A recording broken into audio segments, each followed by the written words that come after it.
હું એક કવિતા રજૂ કરીશ કે જે મને ખૂબ જ ગમે છે કે કૃષ્ણ મને એમ લાગે કે તને ક હારે જ ફાવે, મારી ભાષામાં એથી જ સૌથી પહેલો ક આવે. કૃષ્ણ તારી કુંજ ગલી અને એમાં ઉગ્યા કદમ, કૃષ્ણ તારી કુંજ ગલી ને એમાં ઉગ્યા કદમ, કાલિંદ્રીનો ધરો નાક પણ એમાં કાલ્યો જ આવે કે તને ક હારે જ ફાવે.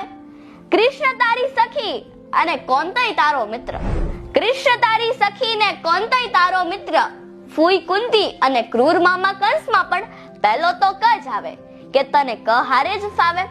કૃષ્ણ મને એમ લાગે કે તને ક હારે જ ફાવે, યુદ્ધ તો ગમે ત્યાં થાય એમાં પણ કુરુક્ષેત્રનો ક, અને વિપક્ષમાં હોય જો કૌરવ તો તને કાવા દાવા કરતા પણ ફાવે કે તને ક હારે જ ફાવે.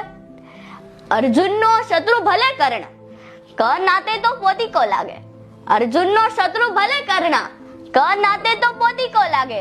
18 અધ્યાયમાંથી કર્મનો તો એક આખો અધ્યાય આવે કે તને ક હારે જ ફાવે. સેનાપતિમાં કૃતવર્મા અને ગદાનું નામ કૌમુદકી, સેનાપતિમાં કૃતવર્મા અને ગદાનું નામ કૌમુદકી, સ્ક્રીન ટોન તારો કાળો જેથી રાધા સાથે કોન્ટ્રાસ્ટ સામે કે તને ક હારે જ ફાવે. કૃષ્ણ મને એમ લાગે કે તને ક હારે જ ફાવે, મારી ભાષામાં એથી જ સૌથી પહેલો ક આવે.